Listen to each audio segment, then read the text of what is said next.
प्रभु राम देव भगवान अल्लाह खुदा ईश आदि नाम एक ही शक्ति के हैं। वो कैसा है, कहां है, कैसे मिलता है, किसने देखा है?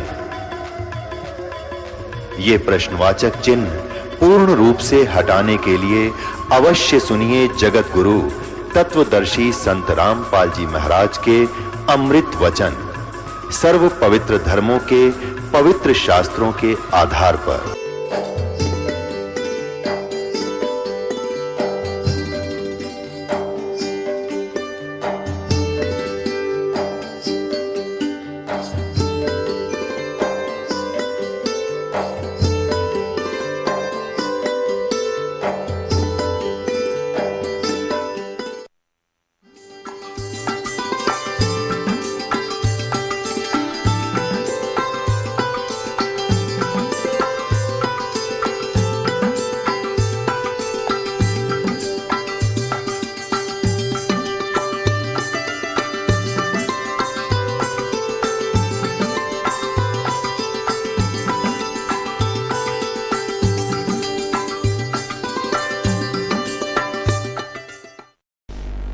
पुण्यात्माओं, इस प्रकार मीराबाई ने ये कथा सुनी। ये कथा सुनकर क्योंकि पुण्यात्मा के तुरंत एकदम उचाटी बन जाती है, उसने प्रश्न उत्तरी की बाद में दोनों महापुरुषों से, और इस कथा को थोड़ा संक्षिप्त करता हूं क्योंकि समय ज्यादा हो गया है। मीराबाई ने उस तथ्य को बार बार समझ करके चरणों में प्रार्थना की, प्रभु हमने तो आज तक ये ज्ञान सुना नहीं था, और मैंने तो ब्रह्मा इस विष्णु जी को, श्री कृष्ण जी को पूर्ण परमात्मा मान रखा था। मेरी आस्था इसमें बहुत दृढ़ है।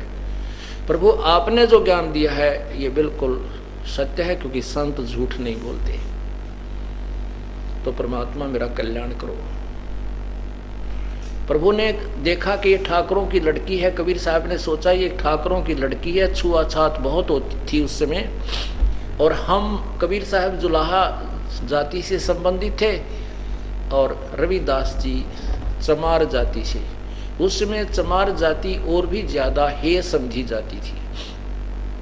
तो परमात्मा ने उस लड़की की परीक्षा लेनी चाहिए कि ये पूर्ण भगवान को चाहती है या समाज जात पात में ये उलझी हुई है, लोक लाज में उलझी हुई है, तो भक्ति नहीं कर पाएगी। तब रविदास से संकेत कर दिया कि मैं तेरे पास इस लड़की को भेजूंगा, आप इसको केवल प्रथम मंत्र दे देना।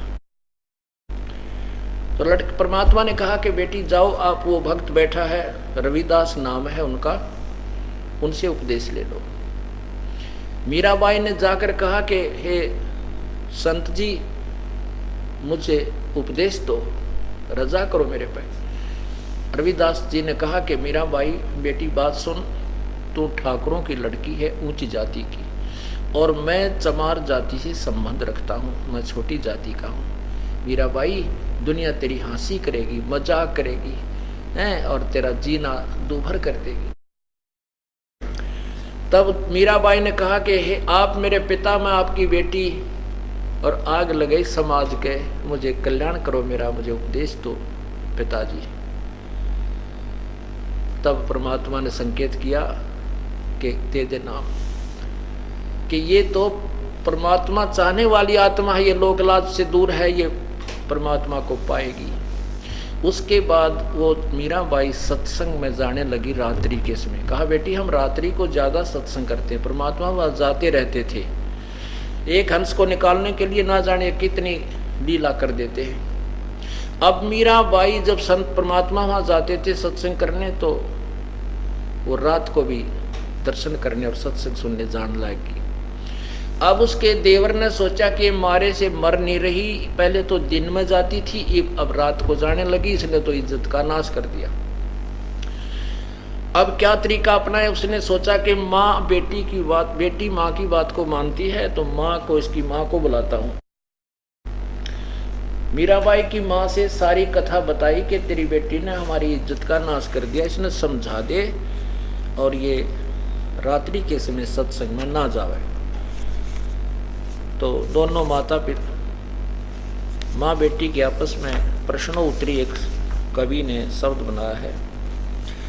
सत्संग में जाना मीरा छोड़ दे, सत्संग में जाना मीरा छोड़ दे, हाय मारी लोग करे तकरार, सत्संग में जाना मीरा छोड़ दे, सत्संग में जाना मेरा ना छुटेरी, सत्संग में जाना मेरा आरी चाहे जड़ कमरो संसार, सत्संग में जाना मेरा ना छुटेरी, हारी चाहे जड़ कमरो संग में जाना मेरा ना छूटे, थारे सत्संग के राह में, थारे सत्संग के राह में है, हाँ है वहाँ पर रहते हैं काले नाग, कोई कोई नाग तुझे डस ले वे, हाँ है वहाँ पर रहते हैं काले नाग, कोई कोई नाग तन डस ले वे, जब गुरु मारे मेरे करी, जब गुरु मारे मेरे करी, हरी वो तो सरप गंडे वे बने जाव, सत्संग में जाना मेरा,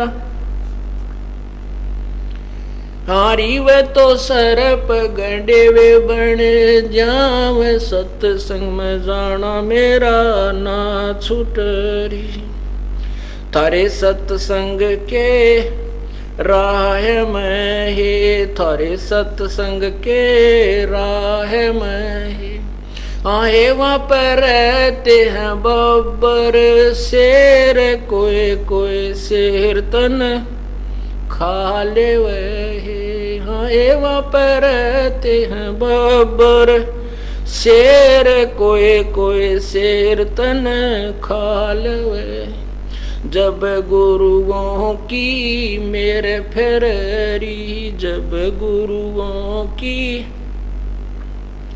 हारी वे तो शेरों के गिद्दड़ बन जाव, सत्संग में जाना मेरा ना छूटे, हारी वे तो शेरों के गिद्दड़ बन जाव, सत्संग में जाना मेरा, थारे सत्संग के बीच में है, थारे सत्संग के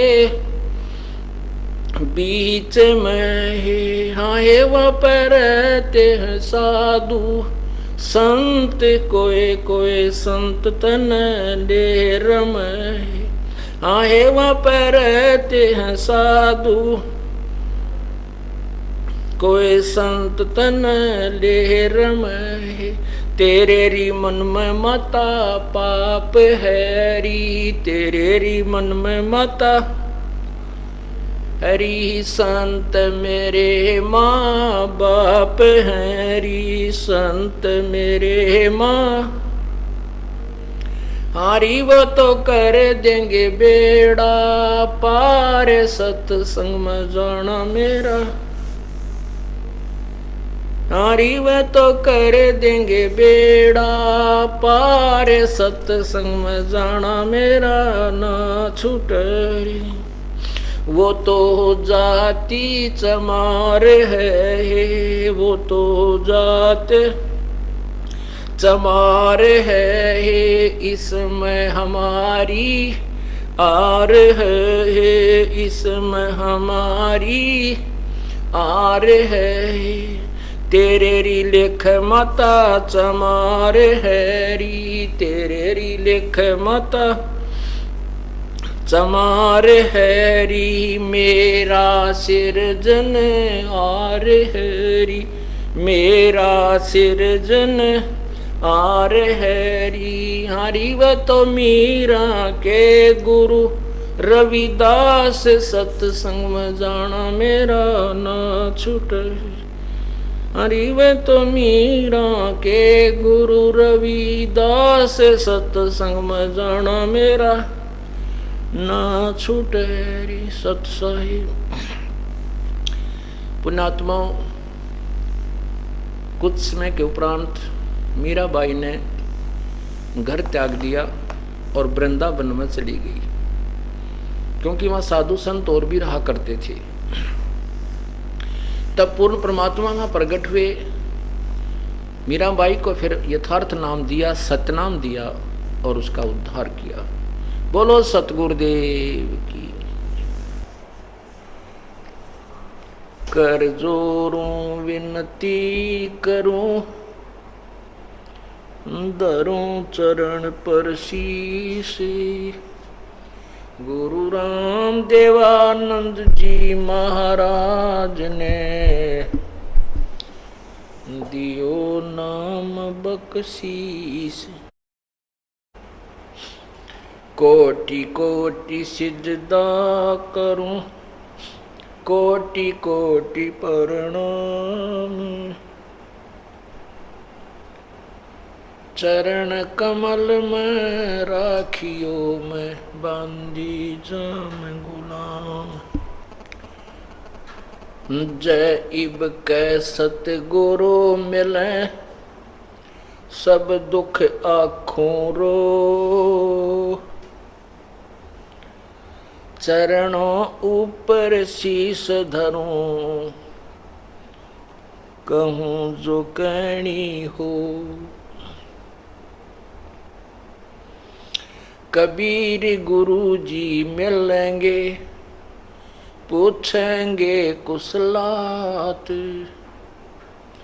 आद्य अंत की सब कहूँ, अपने दिल की बातें। गुरु जी तुम ना भूलियो, चाहे लाख लोग मिल जाएं। हमसे तुमको बहुत हैं, तुमसे हमको नहीं। तुम्हारे विसारे क्या बने मैं, तुम्हारे विसारे क्या बने। मैं किसकी शरण में जाऊं। शिव विरंच मुनि नारदा, तिनके हृदय न समाऊं।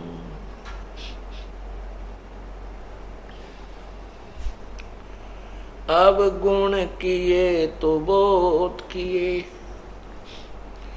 करत न मानी और। बावे बंदा बख्श दियो, बावे गर्दन उतारे। अब गुण मेरे बाप जी, बख्शो गरीब नवाज। जो मैं पूत कपूत हूँ, बोहर पिता को लाज।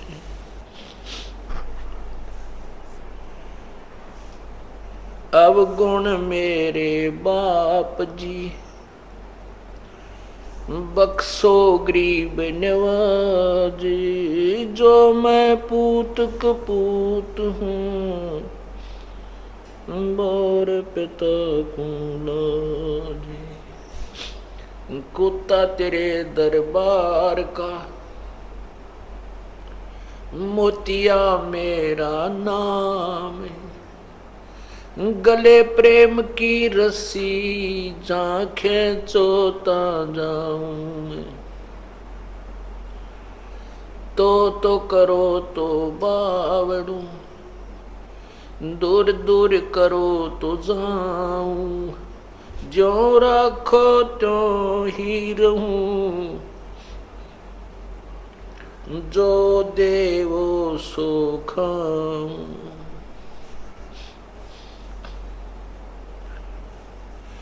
बंदी छोड़ दयाल जी, तुम तक हमारी दौड़े।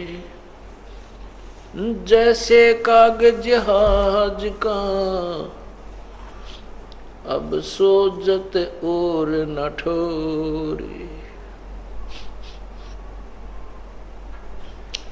जो राखो त्यों ही रहूं,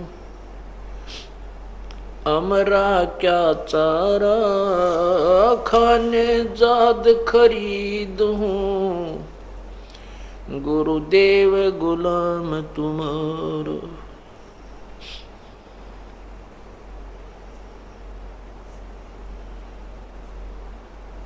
परमपिता परमात्मा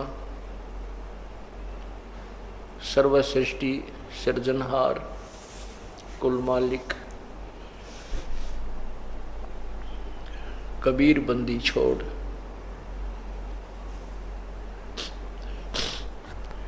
अपनी प्यारी आत्माओं को जो काल के जाल में फंसी हुई हैं, अपने निज घर की खबर, अपने वास्तविक स्थान का ज्ञान कराने के लिए स्वयं ही आते हैं। वो परमात्मा चारों युगों में आते हैं। सतयुग में सत्सुकृत नाम होता है परमेश्वर का, उस समय ऋषि परंपरा अधिक होती है, तो उस समय सत्सुकृत ऋषि नाम से प्रसिद्ध होते हैं। त्रेता में मुनिंद्र नाम से आते हैं, उस समय भी ऋषि परंपरा अधिक होती है, वो मुनिंद्र ऋषि जी रूप से प्रकट होते हैं, प्रसिद्ध होते हैं।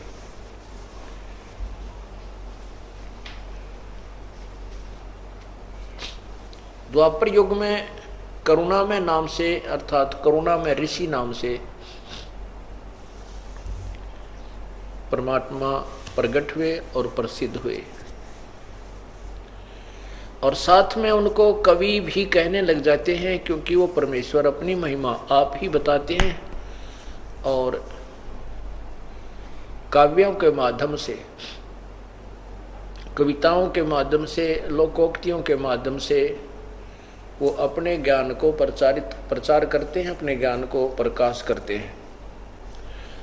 इसी प्रकार परमात्मा चौथे युग कलयुग में कबीर नाम से प्रकट हुए,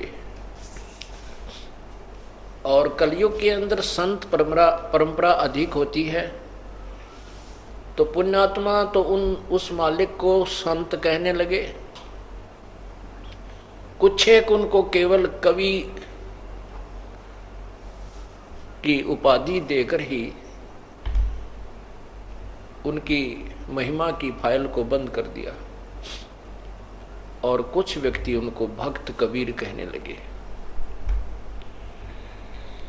और कुछ उनसे परिचित उनको कबीर साहब कहा करते हैं। वास्तव में सर्वगुण उस परमात्मा के अंदर ही हैं, क्योंकि वास्तव में भक्त भी वही है, जो एक भक्त के अंदर सर्वगुण होने चाहिए, वो भी उसी परमेश्वर ने अपनी भूमिका में एक लीला करके हमें दिखाई। उसमें दिखाए कि एक भक्त में कितनी सहनशीलता होनी चाहिए, परमात्मा पर कितना विश्वास होना चाहिए, और ज़्यादा माया की दौड़ नहीं लगानी चाहिए। परमात्मा पर विश्वास करना चाहिए। भगवान की भक्ति के अंदर सर्व सुख, सभी समस्याओं का समाधान हो जाता है। ये उस परमात्मा ने एक भक्त का रोल भी करके हमें दिखाया।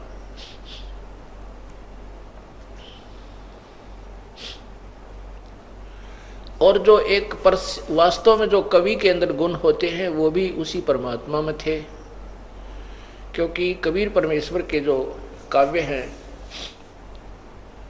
उनकी वाणी के समक्ष अन्य सभी संतों की वाणी फीकी पड़ जाती है। हाँ, उनसे जो परिचित परमात्मा की प्यारी आत्मा हुई हैं, उन्होंने उसी परमेश्वर की शक्ति से बहुत ही आकर्षक वाणियों का उच्चारण किया है, और परमात्मा की ही रजा से ये संभव हो पाता है। एक पूर्ण संत के अंदर क्या गुण होते हैं? पूर्ण संत की भूमिका भी उस पूर्ण परमात्मा ने आकर ही की। वो तत्व ज्ञान जो वेदों में भी वर्णित नहीं है, वेद भी कह देते हैं कि नेति नेति नेति न इति न इति न इति।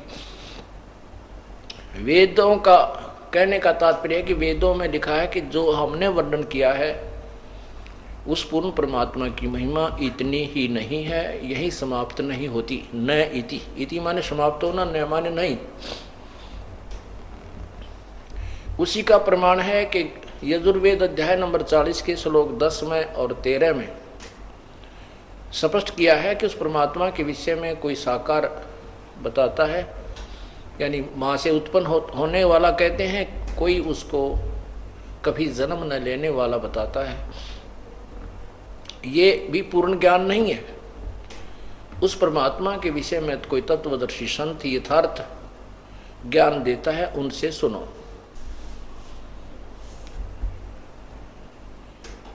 इसी प्रकार पवित्र गीता जी अध्याय नंबर 4 के श्लोक 25 से लेकर 31 तक गीता ज्ञान दाता भगवान कह रहा है कि परमात्मा के पाने की कोशिश सभी करते हैं। कोई तो किसी प्रकार से साधना करता है, कोई हठ योग करता है, कोई प्राणायाम करके ही परमात्मा की साधना को अंतिम मान बैठा है, कोई तप करता है, कोई अन्य किसी नामों का जप करता है। कहते हैं चौथे अध्याय के 32वें श्लोक में लिखा है कि उस परमात्मा के मुख्य ज्ञान में, पूर्ण परमात्मा के मुख्य ज्ञान में अर्थात उस सार ज्ञान के अंदर स्वसम वेद में, उस कबीर वाणी में परमात्मा के पाने की यथार्थ विधि और भिन्न भिन्न प्रकार से लिखी हुई है। उस तत्व ज्ञान में, उस तत्व ज्ञान को चौथे अध्याय के 34वें श्लोक में कहा है कि उस तत्व ज्ञान को, उस पूर्ण परमात्मा के यथार्थ ज्ञान को, परमात्मा के पाने की यथार्थ विधि को किसी तत्वदर्शी संत से जाकर पूछो, उनकी खोज करो। उन तत्वदर्शी संतों से भी नम्र भाव से पूर्ण परमात्मा के पाने की विधि प्राप्त करो, फिर जैसे वो कहें ऐसे करो। इससे सिद्ध है कि गीता जी चारों वेदों का सारांश है, संक्षेप में लिखी गई है और वही वेद बताते हैं, वही गीता जी कहती है। इससे सिद्ध है कि वेदों और गीता का ज्ञान इनकम्प्लीट है, अधूरा है। लेकिन ये भी नहीं कह सकते कि ये ज्ञान गलत है। जैसे एक 10वीं तक की कक्षा का सिलेबस यानी पाठ्यक्रम होता है, उसमें जो ज्ञान होता है वो 10वीं के सत्र तक ही होता है, उससे आगे का ज्ञान उच्च क्लासेज के सिलेबस में मिलता है। इसलिए उस परमात्मा ने स्वयं आकर के एक तत्वदर्शी संत की भूमिका भी की। इसीलिए अथर्ववेद कांड नंबर 4 के अनुवाक नंबर 1 में स्पष्ट किया है कि वो पूर्ण परमात्मा स्वयं ही प्रकट होकर के अपने द्वारा रची हुई सृष्टि को ठीक ठीक विस्तार से बताता है। उसके अतिरिक्त कोई भी नहीं बता सकता। जैसे आपने रात्रि के समय पुराणों को देखा, उसमें ब्रह्मा जी पुराणों का वक्ता है, ज्ञान वक्ता है। पुराणों का ज्ञान एक ही ज्ञान है जो ब्रह्मा जी द्वारा सर्वप्रथम उच्चारण किया गया था। उन ब्रह्मा जी द्वारा जो दक्षादि ऋषियों ने सुना, अन्य ऋषियों ने सुना, फिर उन्होंने आगे किसी ने, सब ने अपने अपने हिसाब से उसी ज्ञान को आगे उच्चारण किया। तो जिस भी ऋषि ने उस ज्ञान का, एक ज्ञान का वर्णन किया, उसी प्रकार जैसे कोई ब्रह्मा जी को भगवान मानता था, उसने ब्रह्मा जी को परमात्मा मानकर पूर्ण परमात्मा की संज्ञा में लेकर के पुराणों के ज्ञान को उसी के ऊपर आधारित करके बोल दिया। और जो विष्णु जी को अपना इष्ट मानता था, उसने विष्णु पुराण में विष्णु जी को सर्वस्वा लिख दिया। लेकिन वो साथ में सच्चाई भी बताता रहा कि वो ब्रह्मा विष्णु महेश से अन्य एक और परमात्मा है, उसको महाविष्णु, उसी को ब्रह्म पर ब्रह्म कहते हैं। क्योंकि इनका उलझ पुलझ ज्ञान था, इनको पूर्ण ज्ञान नहीं था, इसलिए ब्रह्म भी उसी को लिखा है, पर ब्रह्म भी उसी को लिखा है, महाविष्णु भी उसी को लिखा है। उसके अतिरिक्त ब्रह्मा विष्णु महेश भी उन्होंने अलग से बताए हैं। कहने का तात्पर्य है कि पुराण एक ज्ञान है, उसमें एक दूसरे पुराणों में एक जैसी कथाएं हैं। 70% कथाएं एक दूसरे की आपस में मिलती है। फर्क अंतर इतना है कि उन्होंने उसी कथा को भगवान विष्णु पुराण में विष्णु जी को के ऊपर ढाल दिया है, देवी पुराण में देवी के ऊपर उसको सर्वस्व मान करके देवी के ऊपर ही आश्रित कर दिया है। तो ब्रह्मा जी नारद जी को बता रहा है कि देवी पुराण के अंदर कि हे नारद, जिसमें मेरी उत्पत्ति हुई, मैं कमल के फूल पर बैठा था और मुझे नहीं मालूम मैं कहां से उत्पन्न हो गया, मेरा उत्पत्ति करता कौन है। इससे सिद्ध है कि ब्रह्मा जी ने अपने जन्म के और सचेत होने के बाद की कथा तो ठीक बोली, उससे पहले की जो सृष्टि रचना की अटकड़ लगाई है वो उसका अपना ज्ञान नहीं है। वो जैसे ब्रह्मा जी ने बताया है कि सदा शिव एक निराकार परमात्मा है और वही जब साकार हुआ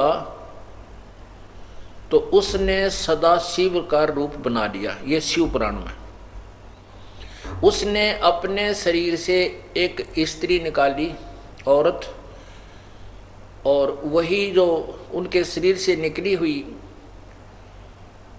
स्त्री माया, दुर्गा, अष्टंगी, प्रकृति देवी, त्रिदेव जननी कहलाई। ये ज्ञान ब्रह्मा जी का नहीं है, इसको पूर्ण परमात्मा ने आकर के सबसे पहले अपनी सृष्टि रचना को स्वयं ही सुनाया था। ब्रह्मा जी को बहुत लगन लगी थी और परमात्मा ने उसको एक ओम नाम का जाप करने को कहा था। सावित्री और ब्रह्मा ने दोनों ने उपदेश लिया था, उनको ओम नाम दिया था। उसके बाद कहा था पुत्र मैं फिर आऊंगा तुझे सतनाम दूंगा, क्योंकि उनकी रुचि देखनी थी कि ये कितनी तेरे ऊपर विश्वास करते हैं। तो उसी दौरान काल भगवान को ये जानकारी हुई कि तेरा ज्येष्ठ पुत्र रजगुण ब्रह्मा किसी व्यक्ति की बातों में आ गया है और उसके मन में उथल पुथल हो चुकी है, इसलिए उसने अंदर से प्रेरणा की, ब्रह्मा के मन को पलट दिया और ब्रह्मा के मन में वो लहर उत्पन्न होने लगी कि ये संत अज्ञानी है, इसको कोई ज्ञान नहीं है, वेदों से अतिरिक्त कोई ज्ञान नहीं है, जो तुझे वेद प्राप्त हैं यही ज्ञान अंतिम है, इसकी बातों में नहीं आना चाहिए। ये भ्रमित कर रहा है, कोई प्रमाण नहीं है।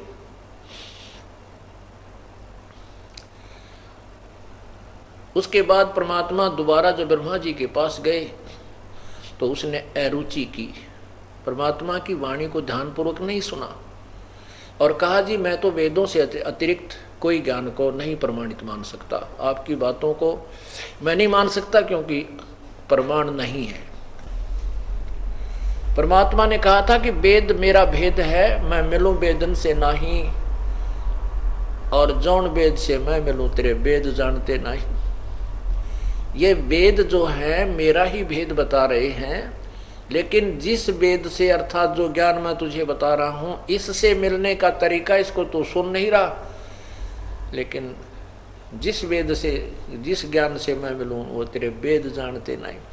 वेदों में लिखा है कि वो पूर्ण परमात्मा और तत्व ज्ञान और पूर्ण परमात्मा की प्राप्ति के विषय में तो कोई तत्वदर्शी शांति बताएगा, और उस मुख्य ज्ञान के अंदर पूर्ण परमात्मा के मुख्य ज्ञान अर्थात सार ज्ञान के अंदर, तत्व ज्ञान के अंदर वो विस्तृत विधि है। तो इससे सिद्ध है कि ब्रह्मा जी ने कुछ तो परमात्मा से सुनी हुई कहानी अपनी तरफ से विदुता जताने के लिए अपने वंशजों को वो ज्ञान, और कुछ अपने अपनी उत्पत्ति के उपरांत बाद का जो ज्ञान वो रला मिला सुनाया है। बाद में जो ज्ञान सुनाया ब्रह्मा जी ने सचेत होने के उपरांत, वो हम ठीक मानते हैं कि उसने जो बताया है और जो सृष्टि रचना के पूर्व की कहानी बताई है वो गलत बताई है।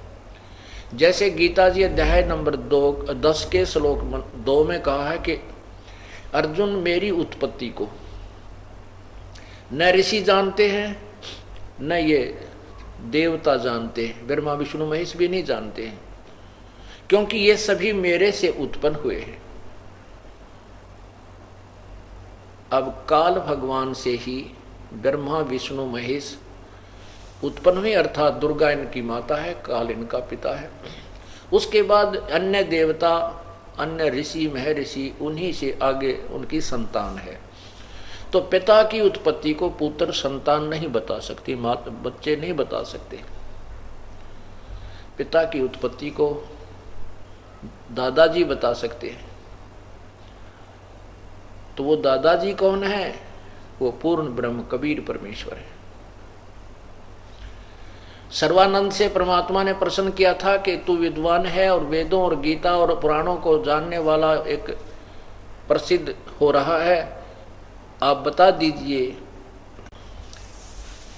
कौन ब्रह्मा का पिता है, कौन विष्णु की माँ और शंकर का दादा कौन है, हमको दो बता। पुण्यात्मा, ये ज्ञान अभी तक किसी भी ऋषि महर्षि या संत किसी को ज्ञान नहीं था, और हमारे सदग्रंथों में विद्यमान था, पुराणों में विद्यमान है और परमात्मा की वाणी में विद्यमान है। पुराणों के अंदर विद्यमान क्या है कि वो ज्ञान है कि ब्रह्मा विष्णु महेश के माता पिता दुर्गा और काल हैं, और ये नासवान हैं। हम इनको अविनाशी कहा करते थे।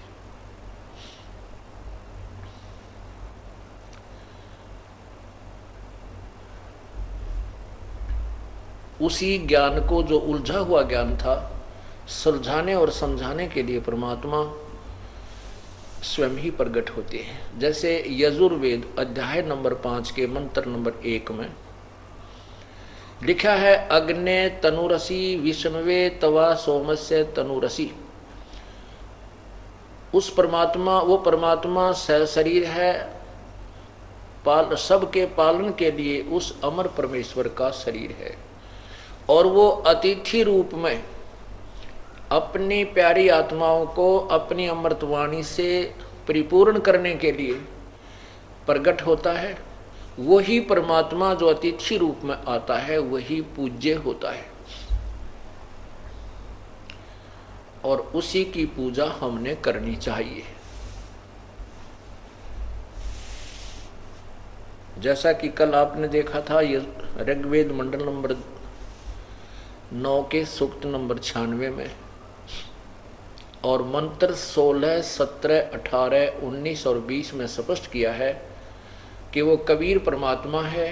वो कबीर वाणी के अंदर वो अमृत ज्ञान बोलता है, काव्यों के माध्यम से, कविताओं के माध्यम से उच्चारण करता है, जिस कारण से वो प्रसिद्ध कवि से प्रसिद्ध हो जाता है। कवियों की उपाधि उसको दे दी जाती है, लेकिन वो वास्तव में वो कबीर परमात्मा ही होता है। और वो संत अर्थात ऋषि रूप में प्रकट, उसके द्वारा उस ऋषि के द्वारा उस संत रूप में प्रकट परमात्मा के द्वारा हजारों असंख्यों वाणी उसके बहुत बड़े जन समुदाय, उनके अनुयायियों के लिए बहुत ही प्यारी, आनंददायक होती हैं, सुखदायी होती हैं। उनको वो वाणी बहुत प्रिय लगती है। और वो परमात्मा तीसरे मुक्ति धाम अर्थात सतलोक के अंदर शरीर एक बहुत बड़े गुमज के अंदर विराजमान है।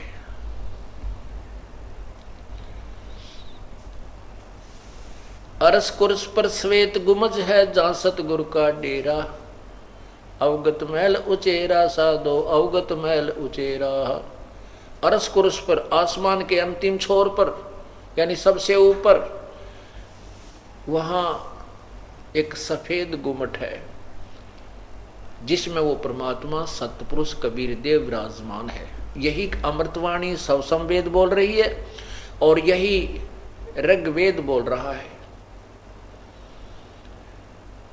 तो पुण्यात्माओं, कबीर परमेश्वर की जो अमर वाणी है उसको हमने एक सिंपल एक कवि के दोहे मान करके और वही उनकी फाइल को क्लोज कर दिया था। अब वही फाइल, वही लाल की बोरी, वो लाल की बोरियां अब खोली गई हैं जो आपके समक्ष सिद्ध हो रहे हैं कि सचमुच वो लाल थे। और हमने कौड़ियों की बोरियां भर रखी थी, आन उपासना रूपी कौड़ियों का थैला भर रखा था। अब हमें लाल की बोरी मिल गई, लाल वो खजाना मिल गया जहाँ हीरे और मोती भरे पड़े थे अपने ही सदग्रंथों में। अब हम वो उठाएंगे, हम धनी हो जाएंगे। पहले हम प्रयत्न भी ज़्यादा करते थे, मेहनत भी ज़्यादा करते थे, हठयोग करते थे, हजारों वर्षों तक तप करते थे, शरीर को भी बहुत कष्ट देते थे और फिर भी निर्धन के निर्धन रह जाते थे, क्योंकि कौड़ियों से धनी नहीं बन सकते। और हीरे मोती जवाहर ये थोड़े ही बहुत होते हैं, धनी बना देते हैं। सत साधना में आपने सुना है कि सत नाम पालड़ रंगोरी हो, 14 भवन चढ़ावे राम रंगोरी हो, 3 लोक पासंग धरे रंगोरी हो, तो ना तुला तुला राम रंगोरी हो। बताओ, एक श्वास का सिमरण जो यथार्थ विधिवत मर्यादावत पूर्ण संत से लेकर एक ही श्वास का सिमरण इतना कीमती है। तो पुण्यात्माओं, आप सारे दिन रात में 1500 तो लेते ही होगे, तो आप कितने धनी बनते जा रहे हो। आपके मोक्ष में कोई बाधा नहीं है, पार होने में कोई बाधा नहीं है। बाधा है आपकी जीभ चठोरी या ज्ञान की कमजोरी। कोई गुट्टी नहीं छोड़ेगा, कोई दारू पीना नहीं छोड़ेगा और कोई मर्यादा के अंदर नहीं रहेगा, तो ये तुम्हें रख देगी यहीं पर। अन्यथा मोक्ष होने में अब कोई बाधा नहीं है। परमात्मा पूर्ण ब्रह्म सारी सृष्टि के रचनहार कबीर परमेश्वर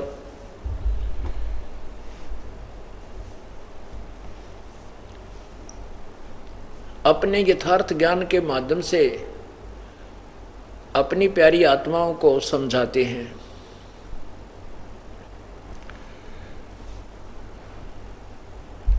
एक धर्मदास नाम के बहुत बड़े सेठ थे, बनिए थे।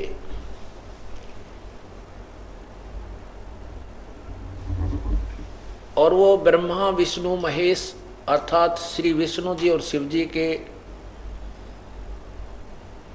बहुत ही कट्टर पुजारी थे।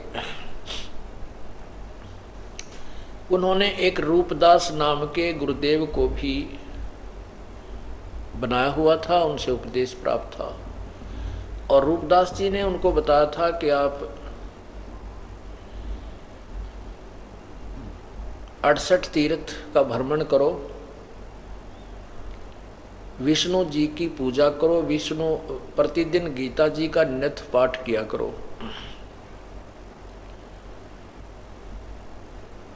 और एकादशी का व्रत किया करो। जैसा भी अपने हिंदू समाज में ये लोक वेद प्रचलित है, उसी के आधार से उस संत ने, उस गुरु ने उस प्यारी आत्मा को मार्गदर्शन किया हुआ था। और वो पुण्यात्मा, क्योंकि जो श्रद्धालु होते हैं वो गुरुदेव के वचन का पालन करते हैं और तन मन धन से समर्पित हो जाते हैं और अपनी साधना प्रारंभ कर देते हैं। क्योंकि उपजाऊ जमीन का स्वभाव होता है उपज देने का। उसी उपजाऊ जमीन में किसी ने भांग बो दी, वो भांग को भी इतनी अच्छी उपजाएगा। और यदि उसमें गेहूं का बीज, बाजरे का, चनों का बीज दिया तो उसको भी वो उसी प्रकार उपजाएगी। श्रद्धालु जो होते हैं, उपजाऊ जमीन है, ये अक्षेत्र है और इसमें जैसा भी किसान मिला उसको उसने बीज दिया। उस पुण्य आत्मा ने उसको तन मन धन से प्रफुल्लित किया। जैसे रावण के को उसके गुरुदेव ने, जो ज्ञानहीन था, वेदों के आधार पर भगवान शिव तमोगुण को पूर्ण परमात्मा सिद्ध करके उसे बता दिया कि आप इसकी साधना करो, ये अजरो अमर है, मृत्युंजय है, ये धन देने वाले हैं, रिद्धि सिद्धि के दाता हैं और आपको पूर्ण मोक्ष प्रदान कर देंगे। अब रावण का क्या दोष था? उस नीम हकीम गुरु ने जैसी पढ़ाई पढ़ा दी, उस शिष्य ने उसी तरह तन मन धन से उस तमोगुण भगवान शिव को अजरो अमर पूर्ण परमात्मा मान के और समर्पण कर दिया उसको। और ऐसी कठिन साधना की कि अपना सिर भी यहाँ से धड़ भी काट दिया, उसके समर्पण कर दिया। ये परमात्मा जैसा किया कर्म का फल देते हैं। जैसा भी उसने 10 बार शीश दिया था, 10 ही बार उसका शीश जब युद्ध के मैदान में श्री राम ने काट दिया था, 10 ही बार वापस प्राप्त हो गया था, वो मरा नहीं था। उसके बाद उसकी क्या गति हुई? क्योंकि गीता जी में लिखा है 7वें अध्याय के 12 से लेकर 15 मंत्र में, श्लोकों में, कि तीनों गुणों के द्वारा जो कुछ भी हो रहा है, रजगुण ब्रह्मा से उत्पत्ति, सतगुण विष्णु से सती थी, मोह ममता आपस में यहाँ एक दूसरे को उलझाए रखना, और तमोगुण शिव जी से संहार मृत्यु सबका यानी प्रलय कर देना। गीता ज्ञानदाता कहता है इन तीनों गुणों के द्वारा, तीनों भगवानों से जो भी हो रहा है, ये उनका मुख्य कारण मैं ही हूँ, क्योंकि काल को 1 लाख मानव शरीरधारी प्राणी नित्य खाने पड़ते हैं। उसके लिए इसने ये फसल बीज रखी है। हम सोचते हैं ये हमारा अपना परिवार है, लेकिन ये तो काल का आहार है। आज हमारा कितना अच्छा परिवार है, हम किस तरह अपने बच्चों में कितना प्यार करते हैं, मोह है भाई बहनों में, पति पत्नी में, पिता में, रिश्तेदारों में, मित्रों में। लेकिन अगले ही क्षण में पता नहीं क्या बिजली गिर जाए और किस परिवार के कितने सदस्य हमसे दूर हो जाएं। ऐसा क्यों है? हमारी बुद्धि वहां नहीं जाती, क्योंकि हमें यह ज्ञान अभी तक मिला ही नहीं था और हमने यही मान लिया था मरना और जीना तो यहाँ का विधान है ही, ये तो सभी मरेंगे, श्री कृष्ण मरे, श्री राम मरे, रावण मरे, सभी चले गए, हम भी चले जाएंगे, कोई बात नहीं। लेकिन नहीं, हम क्यों मरते हैं और मरने से फिर डरते क्यों हैं? इसलिए डरते हैं क्योंकि हम ऐसे स्थान से आए थे जहां हम कभी मरते नहीं थे, इसलिए हमें ये मरना, अपनों से दूर होना अच्छा नहीं लगता। इसलिए उस कमी की पूर्ति, इसका अभाव सतलोक में जाकर ही पूर्ण होगा। वहां हम रहेंगे, नहीं मरेंगे, कभी हमारे बच्चे बाल हमसे दूर नहीं होंगे और हम सदा वहां सुखी रहेंगे जहां से हम आए हैं। तो ये काल भगवान अपने स्वार्थवश समय यहां उत्पन्न करता है और मारता है। इसलिए गीता जी अध्याय नंबर 7 के मंत्र 12 में कहा है कि इन तीनों गुणों के द्वारा जो भी हो रहा है इसका मुख्य कारण मैं ही हूँ, इसका निमित्त मैं हूँ, लेकिन मैं इनमें नहीं, ये मुझ में नहीं, क्योंकि ये उनसे बाहर रहता है। और तीनों पुत्रों को एक एक गुण से युक्त करके ये छोड़ दिया है। इन तीनों भगवानों की शक्ति से, इनसे निकल रही एक एक गुण की जो प्रभाव है, वो निराकार जो शक्ति है, वो हमें प्रभावित कर रही है।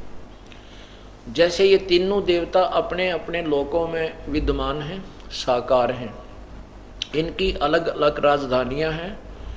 एक ब्रह्मा जी का लोक है, उसकी अलग स्थान है, एक विष्णु जी का लोक है, एक शिव जी का लोक है। वहाँ बैठ कर के ये तीनों लोकों के नीचे पृथ्वी लोक, पाताल लोक और स्वर्ग लोक जो इंद्र लोक है, इनके ऊपर प्रभुता रखते हैं।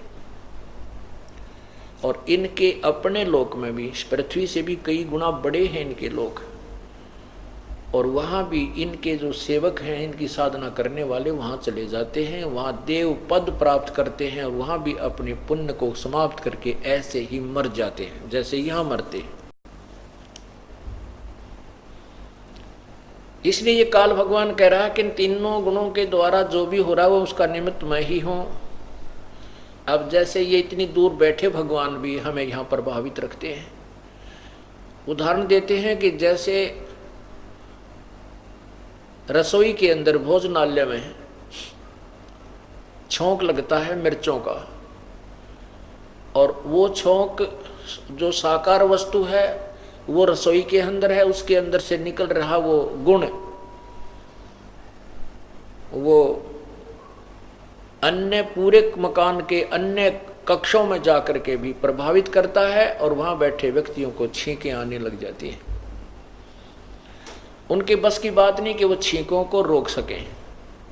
ऐसे ही तीनों भगवान रजगुण ब्रह्मा के अंदर जीव की उत्पत्ति कराने का गुण है, जिसके प्रभाव से प्रत्येक प्राणी सेक्स करता है, संतान उत्पत्ति करता है। ये जीव के बस की बात नहीं। और सतीथि जैसे भगवान विष्णु का, जैसे भगवान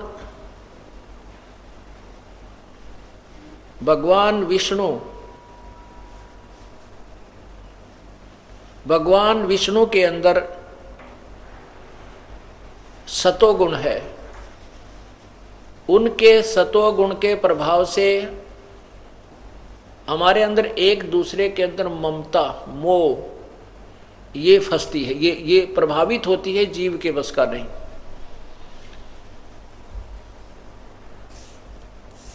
एक दूसरे ममता, जैसे पुत्रों में मोह, पुत्री में ममता, तो हमारे अंदर एक दूसरे ममता, जैसे संपत्ति में मोह, अपने राज्य में मोह, ये जो ममता हमारी है, जैसे मरते समय इंसान की ममता रह जाती है किसी पुत्र में, पुत्री में, परपोत्र में, परपोत्री में, वो वहीं पर पुनर्जन्म प्राप्त कर लेता है। ये काल का जाल है, जहां आशा तां बासा होई, मन कर्म वचन सुमरियो सोई। और तीसरा जो गुण है ये तमोगुण है, ये भगवान शंकर के शरीर से निकल रहा है और उसके कारण हमारे अंदर जरा सी बात पर लड़ाई हो जाती है किसी के साथ, और इतना क्रोध आ जाता है कि वो ना जाने कितने प्रिय व्यक्ति को भी लठ मार दे, गोली मार दे, जान से मार डालता है। तो ये सारे उत्पात इन तीनों गुणों से ही हो रहे हैं। इसलिए काल भगवान कह रहा है कि इन तीनों गुणों के द्वारा जो कुछ भी हो रहा है वो उसका निमित्त मुख्य कारण मैं ही हूं, क्योंकि उसने ही सारी व्यवस्था करके इनको छोड़ रखा है। और फिर कहा कि इन त्रिगुणमयी माया के द्वारा जिनका ज्ञान हरा जा चुका है, कि जो व्यक्ति साधना करते हैं, जैसे ऋषि जन थे, उन्होंने साधनाएं की, समाधि लगाई, हठ योग किया, उन्होंने समाधि में भगवान, ये काल भगवान ने अपना रूप बनाया विष्णु का। तो जिसने विष्णु रूप में भगवान को देख लिया समाधि दशा में, उसने विष्णु जी का डंडोरा पीट दिया कि यही विष्णु, ये भगवान है, ये गुप्त रहते हैं, ये बताता नहीं है। इस प्रकार उन ऋषियों ने हम सभी को इन ब्रह्मा विष्णु महेश के ऊपर आश्रित कर दिया, क्योंकि वो उस काल भगवान को नहीं समझ सके। उसने प्रतिज्ञा की है कि मैं कभी किसी के समक्ष अपने यथार्थ रूप में नहीं आऊंगा। गीता जी अध्याय नंबर 7 के श्लोक 24 में कहा है कि मुझ अव्यक्त को, ये बुद्धिहीन सामने खड़ा ये मानव समाज मुझे श्री कृष्ण मान रहा है, मैं श्री कृष्ण नहीं हूं, क्योंकि मैं कभी किसी के सामने व्यक्तिगत रूप से नहीं आता, मैं अपने यथार्थ रूप से प्रकट नहीं होता।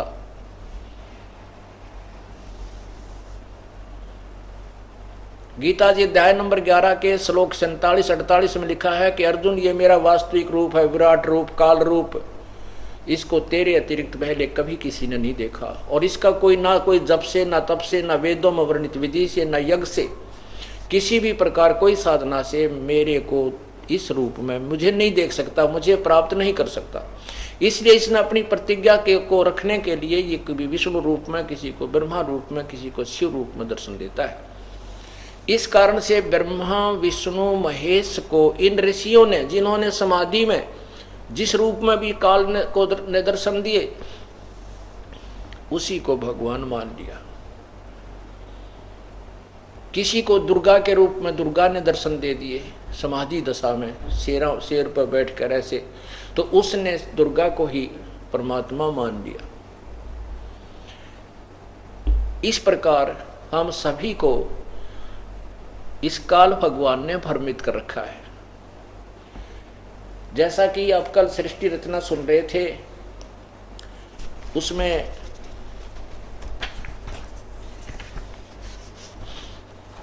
आपने सुना कि धर्मदास ये जग बोराना और कोई न जाने पद निर्वाणा।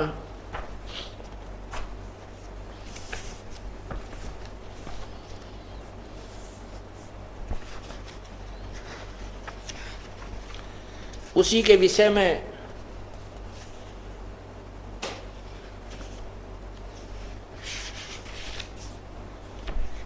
आदरणीय गरीबदास साहिब जी ने अपनी अमृतवाणी में कहा है,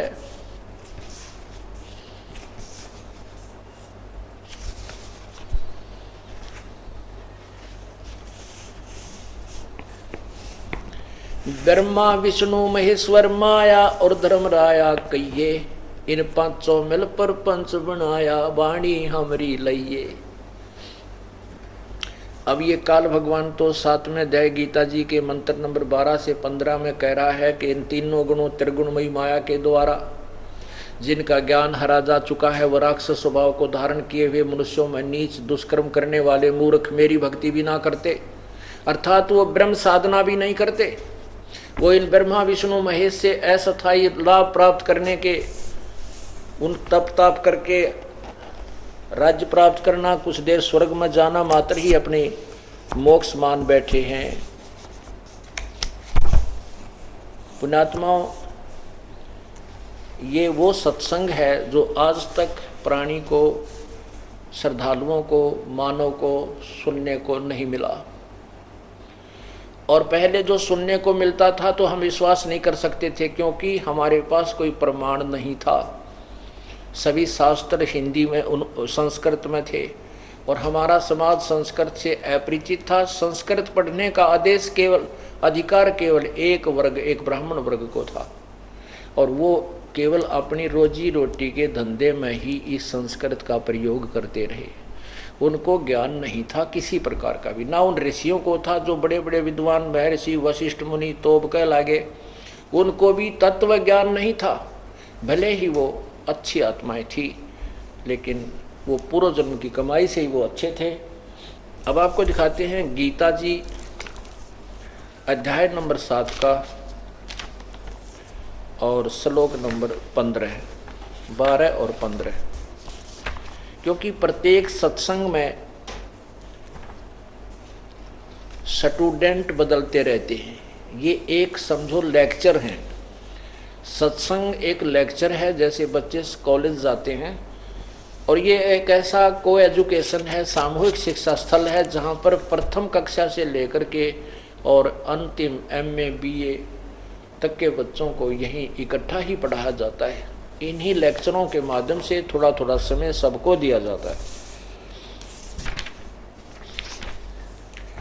अब देखिएगा, और जो आज पहले बार आए हैं वो ये सुन रहे होंगे कि ब्रह्मा विष्णु महेश ऐसे हैं, तो उनका दिल कर रहा होगा कि अभी उठकर चले जाएं, ये कैसे बोल रहे हैं, कैसे कह रहे हैं। तो उनके लिए ये प्रमाण दिखाना अति आवश्यक है, ताकि उनका दिल डट जावे और इस ज्ञान को सुन सके। ये देखिएगा, ये है श्री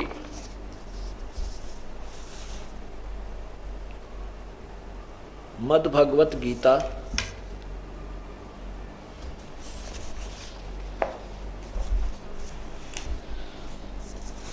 और इसमें देखिएगा ये श्लोक नंबर, ये अध्याय नंबर 7 और श्लोक नंबर इधर देखो 12 नीचे, ये 12 इसमें लिखा है और भी जो सतगुण से होने वाले भाव हैं और जो रजगुण से होने वाले तथा तमगुण से होने वाले भाव हैं, उन सब को मुझसे ही होने वाले ऐसा जान, परंतु वास्तव में उनमें मैं और वे मुझ में नहीं हैं। अब नीचे देखो 13 में,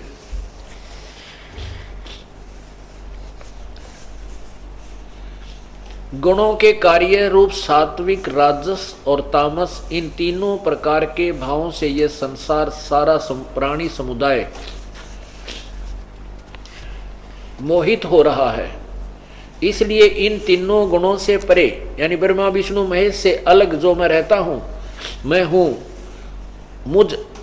मुझ अविनाशी को नहीं जानते। आगे देखो, हमने इसमें से अपने काम की बात ग्रहण करनी है।